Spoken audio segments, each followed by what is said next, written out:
Welcome to the Notes to My Legal Self AI Insights, where law and AI collide.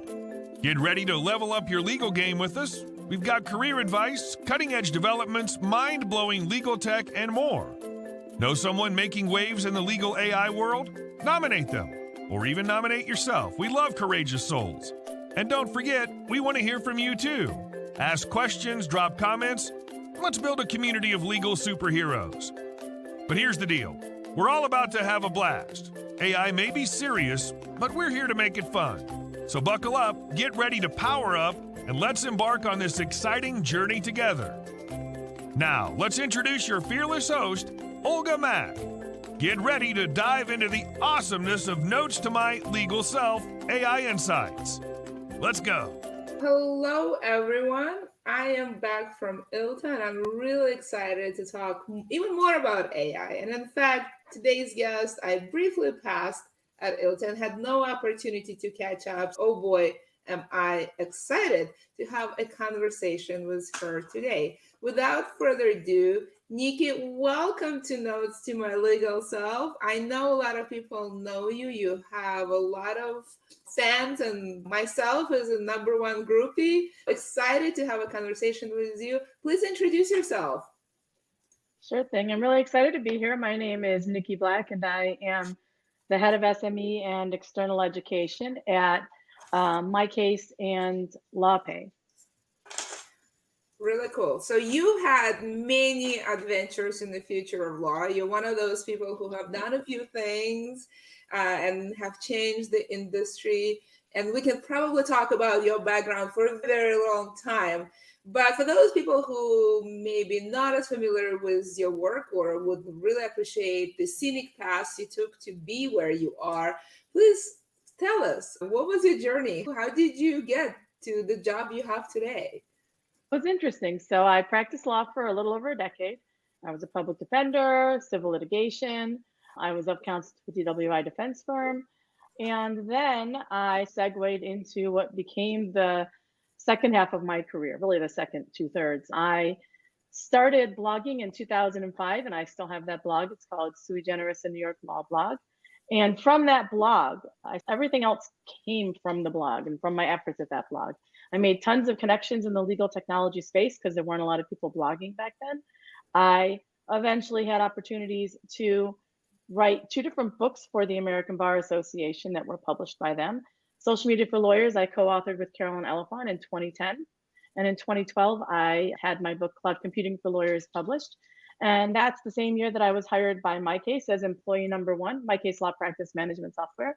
I was employee number 1. It was me and the founders. 6 months later, we were acquired. We've been acquired 2 other times since then. And now we're currently have found a great home with the AffiniPay company, which owns a bunch of legal brands, including LawPay, Law Practice Management Software, legal processing software, online payment processing software, MyCase Practice Management Software. We've also got CasePeer, DocketWise, and a couple of other legal brands. And it's super exciting to have traveled along that journey and to end up where I am, and what I do today is I help educate lawyers. I exist at the intersection of law and tech, and I write legal tech columns for ABA Journal once a month, Above the Law once a month, and the New York Daily Record, along with speaking to lawyers regularly at conferences and at things like this to help them learn about tech. I love that. I love your journey and I love how much you spend building communities and giving back and leveling up the playing field for everyone for a long time now from social media to the latest flavor of AI. I think the number one word used at ILTA, I think, was AI. Tell me if I'm wrong. It definitely was. Yeah, it was definitely the flavor that was used all the time in every conversation. So just to make sure that we have a conversation where everybody brought along, let's define sort of the terms. Let's break down what AI is, and specifically ChatGPT, and how these technologies function within the legal field. So artificial intelligence is something I've been writing about for at least 5 years now and doing presentations on. And it's essentially where machines learn to think like humans. And the best example is, I think, cars, right? So you have cars that just you operate. Then you have dynamic cruise control, where the car will control it'll keep you in your lane, it'll keep you at a set speed, but it'll slow down if you approach other cars, and it will even brake, right? But at the end of the day, you're making all those decisions about avoiding an accident, for example.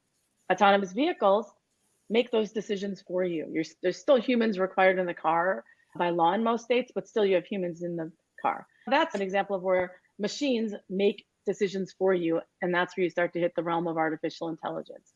And then generative AI is a text-based sort of chatbot that allows you to interact with artificial intelligence, but in a way that makes it incredibly useful in ways that it just were not available before. And that's why it's this revolution and why you're hearing so much about it.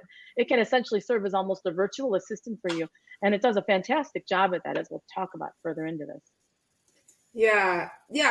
AI has been with us for a while. And I love that you pointed out that I've been writing about it for at least 5 years.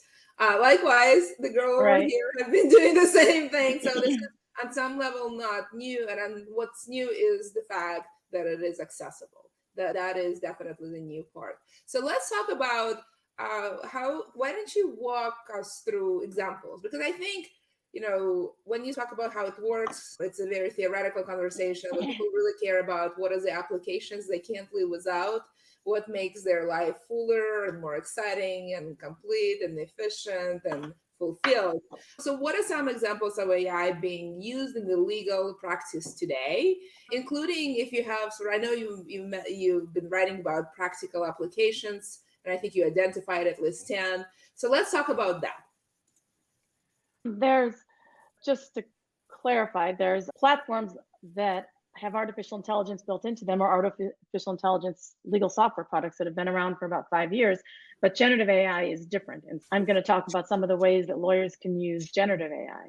And I totally agree with you that people really like to geek out and go into all the tech behind it, but all that lawyers really need to know and really care about knowing is, what can I do with it now? What can I do today? And there are some ethical issues you need to think about, and some of the practical issues, which is the hallucinations. That's where it makes stuff up, and I'm sure some of you have read about that. The examples I'm going to give to you are ways that you can use it and avoid some of those issues. Avoid giving it confidential information. Avoid asking it to do things where it's going to make things up. There are limited use cases that are essentially very safe to use right now, as long as you have the minimum knowledge required, the foundational knowledge, to vet the responses and edit them and add to them as needed.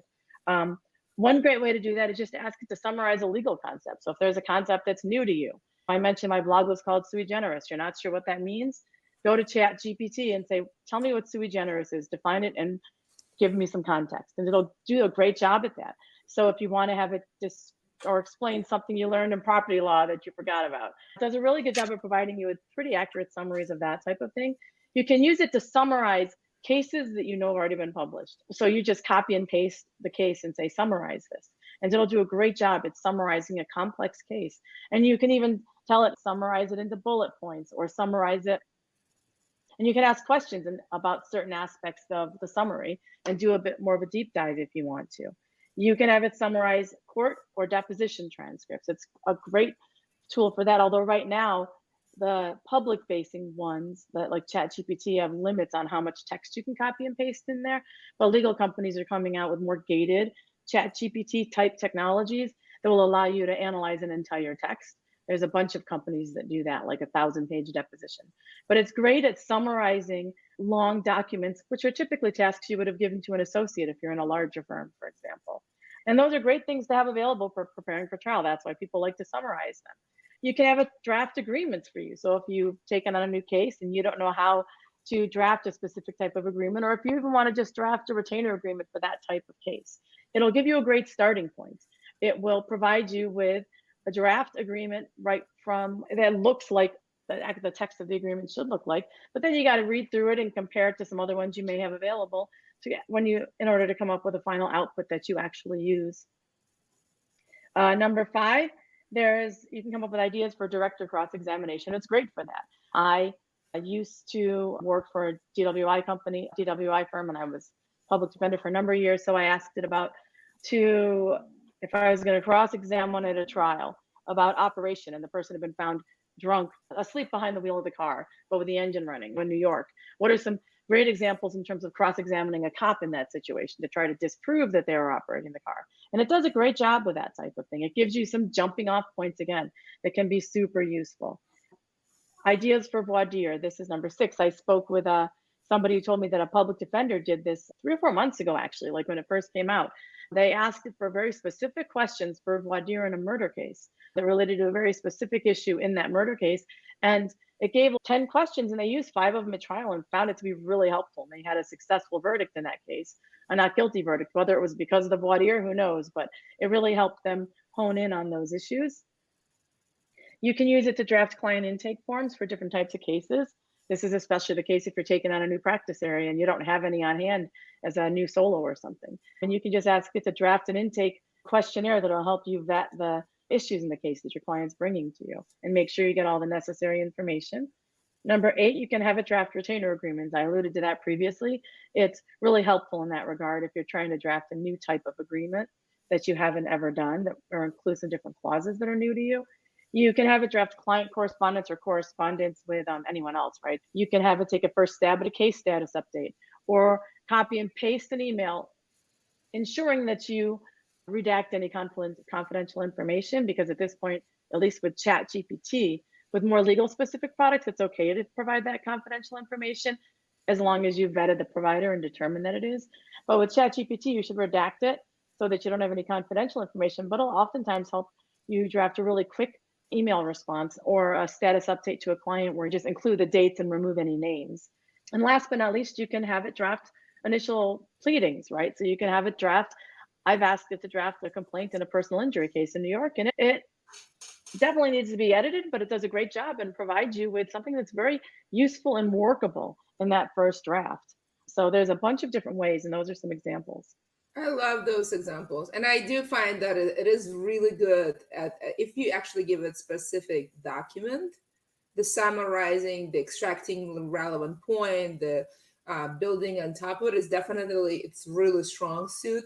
When you, as you go a little bit out with actual drafting pleading, that definitely is a power of first draft type of experience, right, where you absolutely will not definitely file or even share, but it is a good place to start, so you're not staring at a blank canvas. We have a couple of people joining. We have Kaylee, who couldn't wait for you to start, and we have folks who are complimenting you about the definition and that machines like humans need to learn, so great definition on that. And then we have Charlie, who is sharing about AI, that it has been a while for a while and how it has changed, and I guess the things that you have shared. So you have a lot of folks who are here to root for you and confirm the things that you share, which is fantastic. One of the things you mentioned is ethical considerations, and I want to make sure we don't brush it aside. It's a little bit near and dear to my heart because I've been writing a lot about it. I've been doing a lot of work around it with the Law.MIT task force. So I will actually ask you to what ethical issues must be taken into account when using AI in legal work, and how can legal professionals navigate these challenges? Because these challenges are not small. And when I talk to legal professionals, and I've now talked both in person and virtually across the nation, there's a lot of variations, and the short answer is we're yet to develop best practices. And so your guess is as good as my guess. And some questions I see a lot of convergence, and other questions I see a lot of debate. So Nicole, with that in mind, no pressure, what is your guidance? First of all, I just read an article that you can hold your breath, but there is guidance coming, so you won't have to hold it for too long. A couple of states have formed task forces and are promising, a few have promised to have an ethics opinion out in November, so in the fall. So good news is they're working on it. And in the meantime, there are definitely some general principles that I think you're absolutely going to see addressed and that are important to keep in mind. First and foremost, there's tech competence, right? That's been an obligation since 2012 now in most jurisdictions.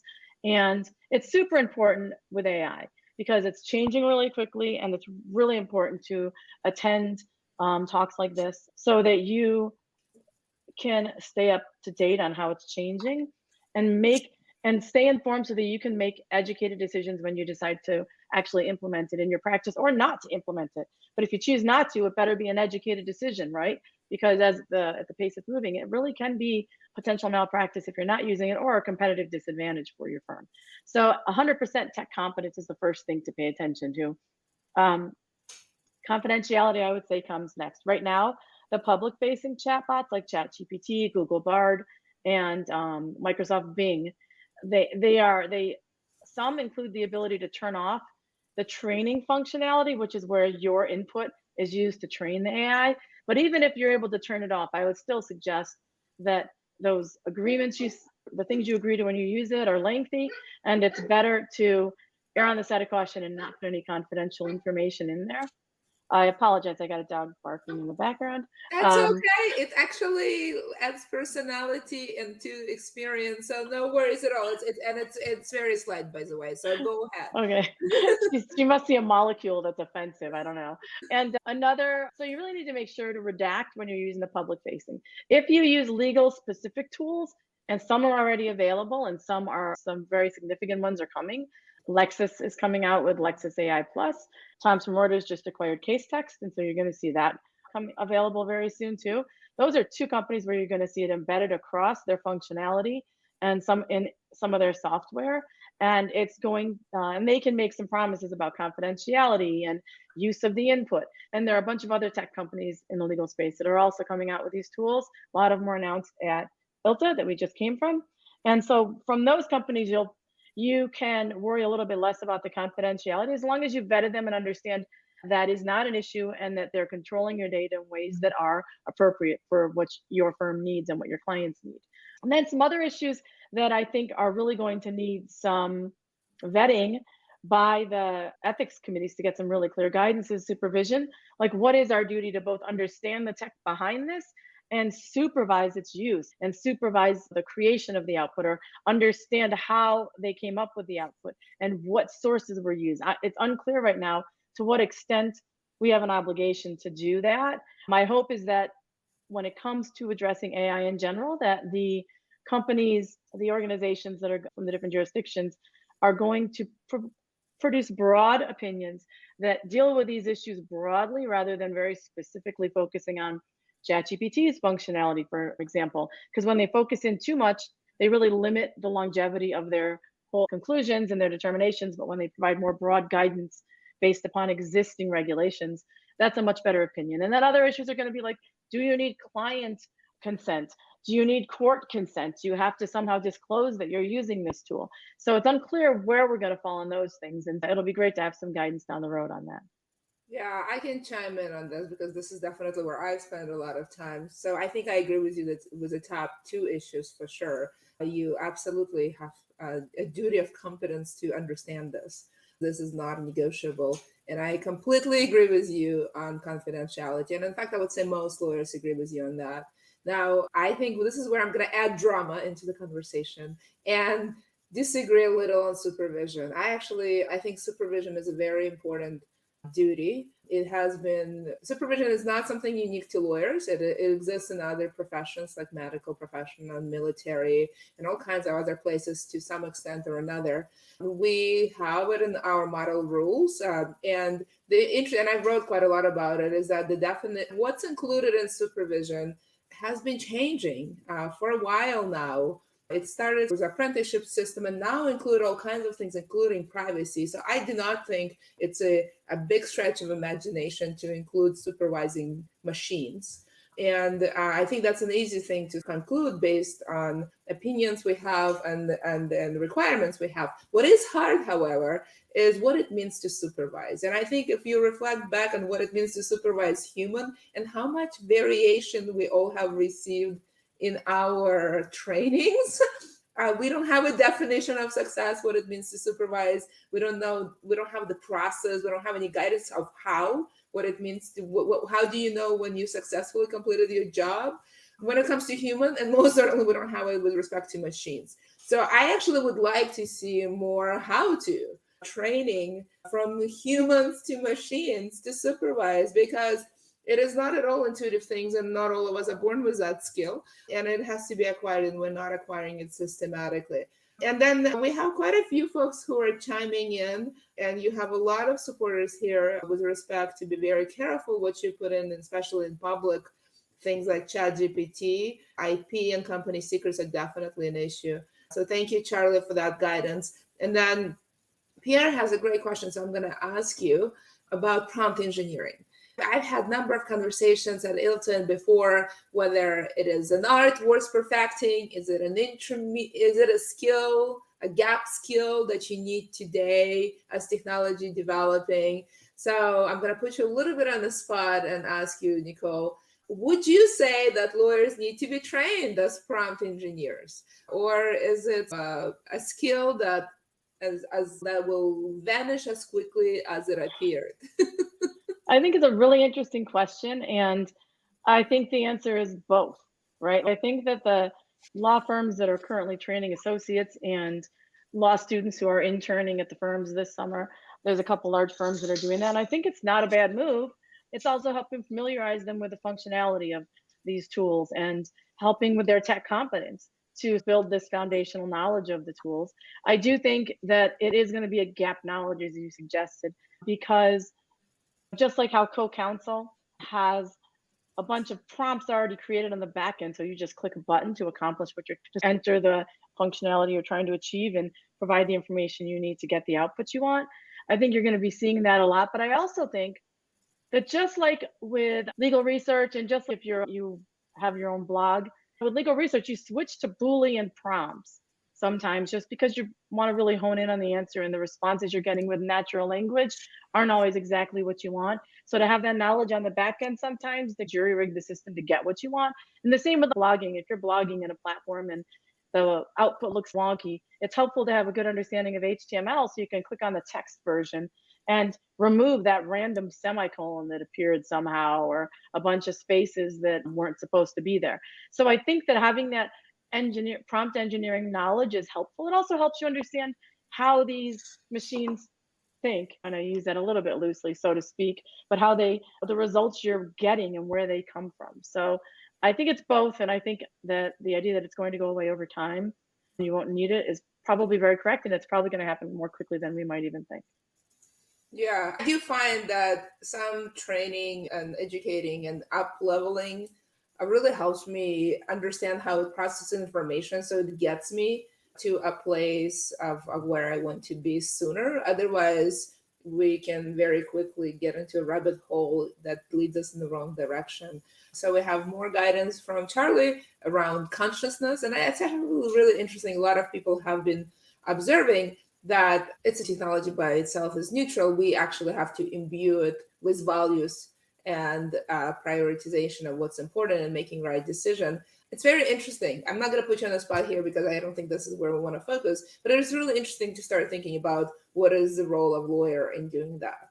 Then we have Rita saying hello and really liking the answers you're giving because they are in fact very useful. So I want to shift gears a little bit and talk about algorithmic bias.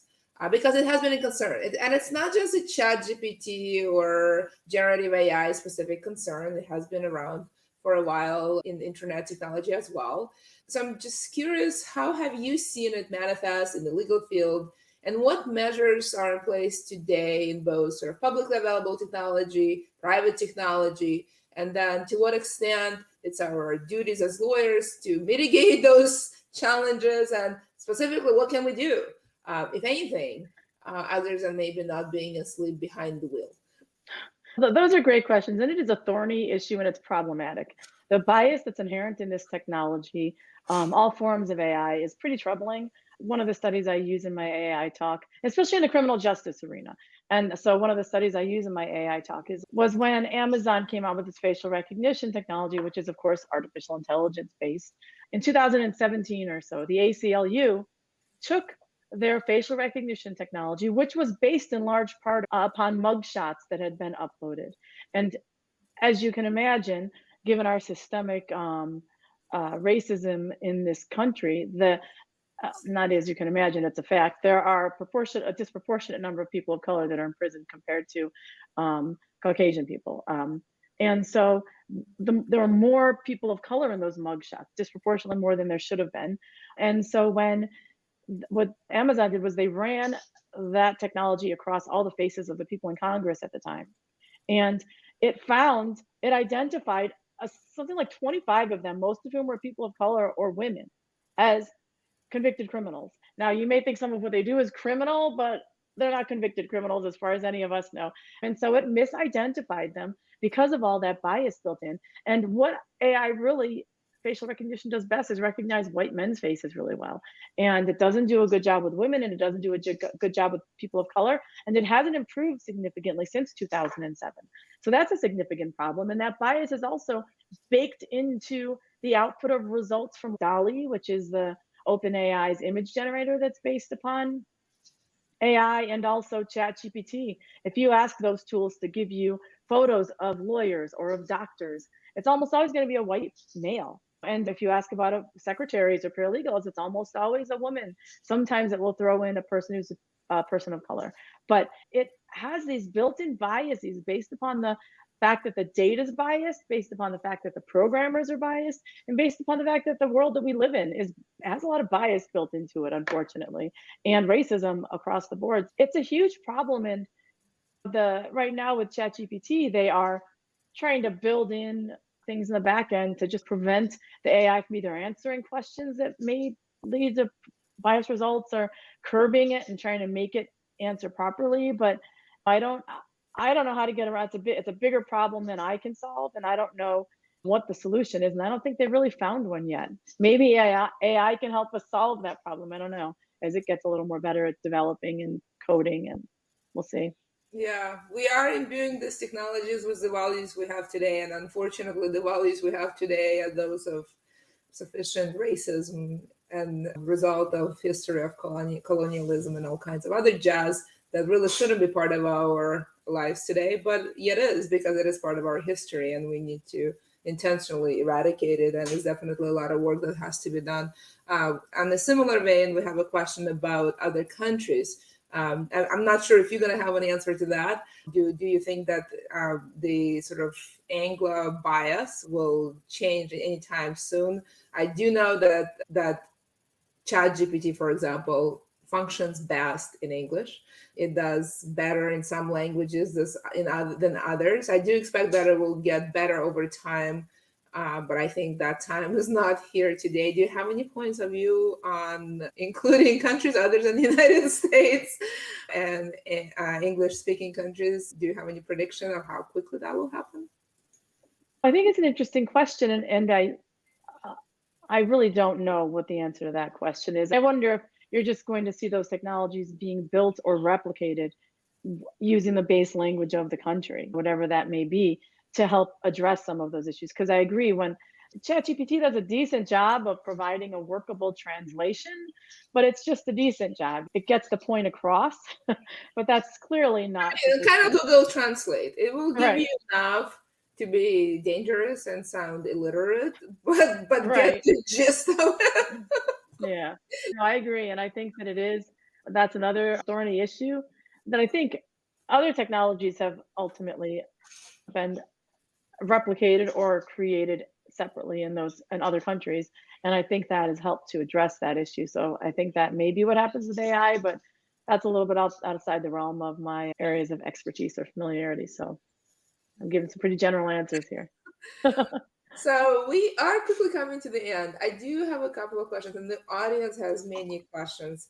So maybe I'll ask a couple of questions and see where we are, and hopefully we'll cover at least many questions that folks have. I want to talk a little bit about strategies. Can you share strategies for lawyers who are in fact interested in implementing AI? And with that, I can tell you the enthusiasm for this technology to me is unprecedented. I haven't seen lawyers to be as enthusiastic about any technology. I'm not saying that every lawyer, but on average, it is a higher level of enthusiasm about this technology than I've seen about other technology, from SaaS to blockchain.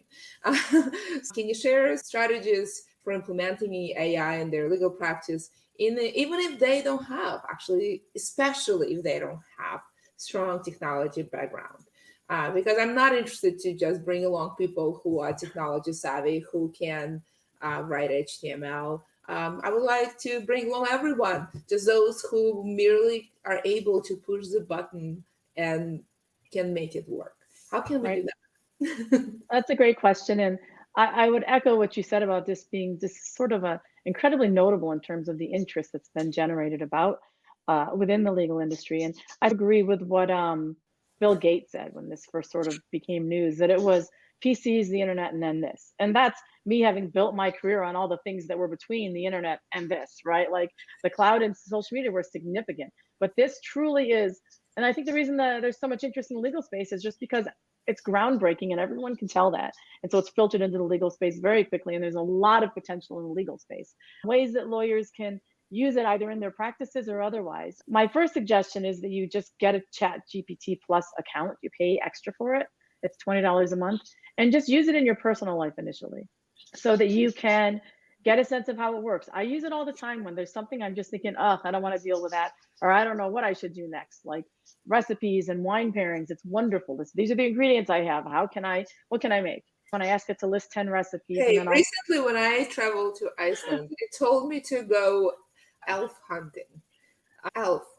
And I thought anyway, that's not a thing, but I did discover that about 40 to 50% of Icelanders believe in elves, and many of them in great depths explained to me the difference between elves, which sometimes like humans and sometimes don't, and trolls, who always don't like humans. it's So funny. it gives really interesting recommendations. Yeah. And sometimes it's really hard to judge, but in your personal life, it's absolutely a safe space. I love it. I used it for some trip agendas, but you had to double check if the restaurants were open. But it did a great time for a New York trip that my husband and I took. Did a really good job. But I think that initially, if you're going to use it in your practice, you just use it to help you create documents or to summarize documents, and maybe take a look at, just start reading up on it, right? Follow people that write about it, like myself and others, like Olga, so that you can see what's being said, the new products that are coming down, and start to formulate a plan, how, and start learning about it now and experimenting with it, and then formulate a plan about how you'll use it in your practice once you start to really understand its capabilities, and once you get a good sense of how how they're working through some of these more thorny issues that might make you pause about give you pause about using it. So I think that but really it's the familiarity, it's attending things like this, it's and just dipping your toes in it and testing it out on a smaller scale, I think, are some of the ways. And then some of the ways that I mentioned previously, like the 10 different ways you can start using it and avoid some of those confidentiality issues. Those are my general pieces of advice on that. I love it. Those are great advice. We have Julie suggesting that ChatGPT writes great bedtime stories. My kids are a little past bedtime stories, but I will check that out. Maybe one will help me fall asleep sooner. That sounds like a fantastic recommendation. I do find that could have a sense of humor and more relevant to my personal life, and sometimes a better companion than even the guy that I'm married to. So, in coming up with ideas and still being nice Right. about it. Yeah, it's a good tool to have in the personal life.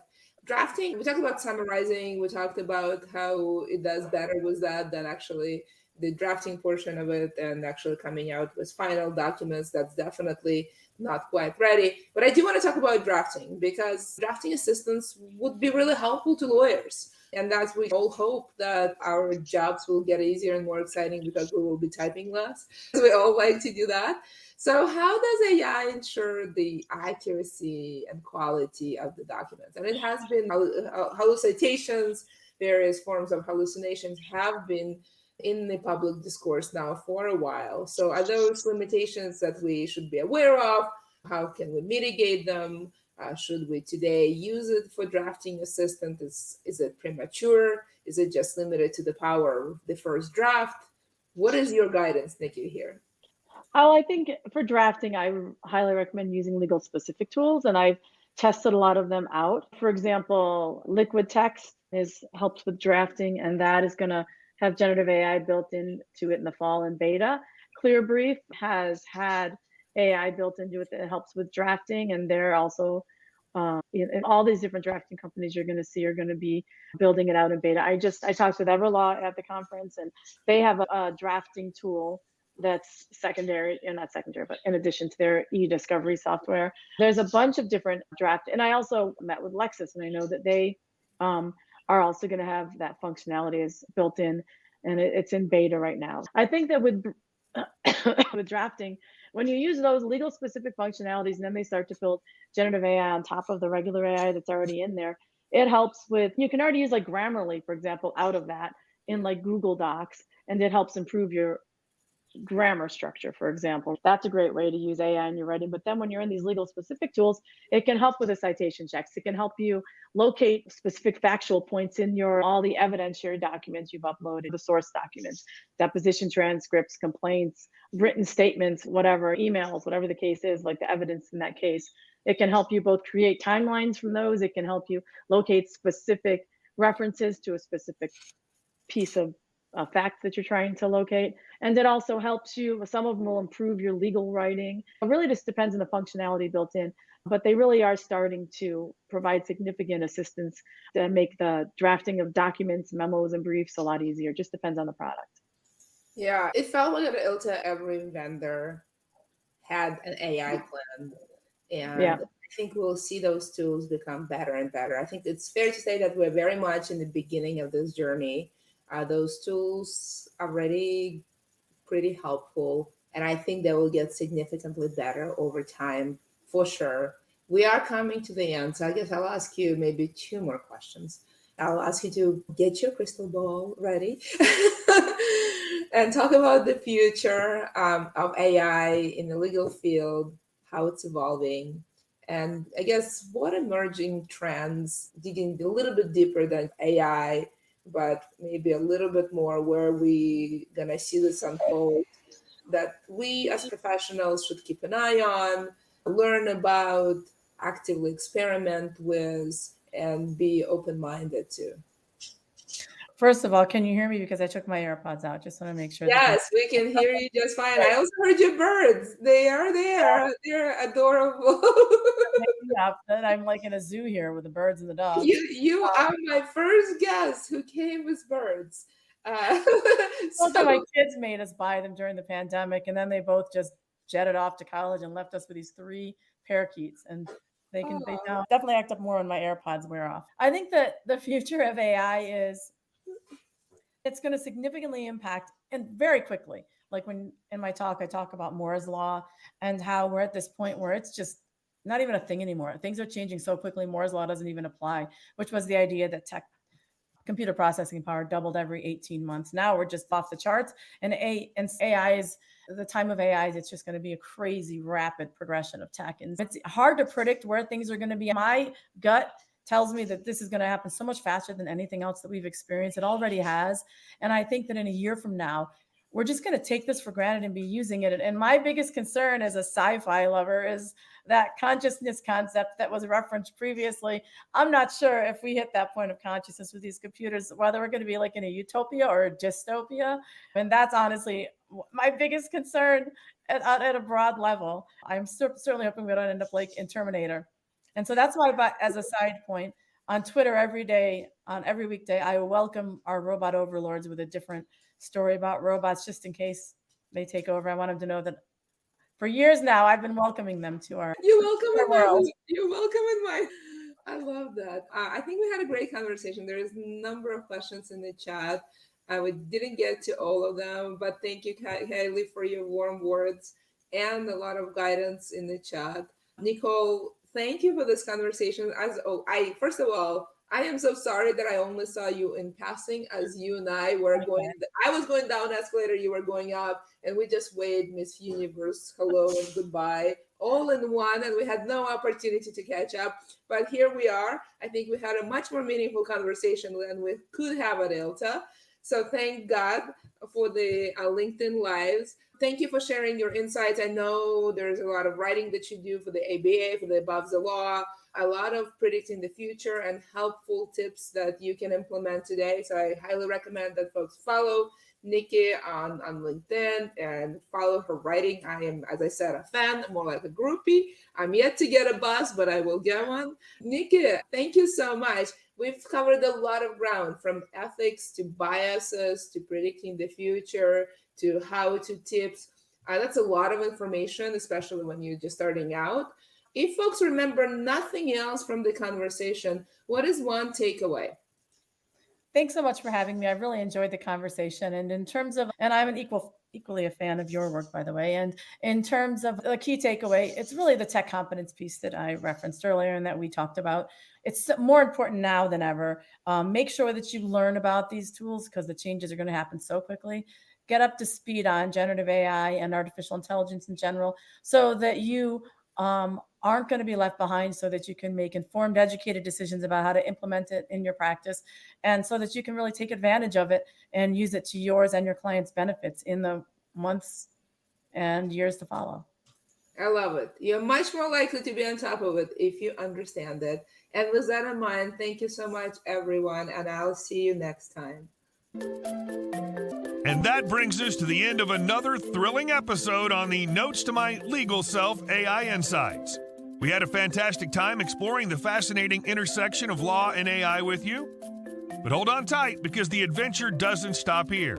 Stay connected with us on social media to continue the conversation, share your thoughts, and be part of our incredible community of legal enthusiasts.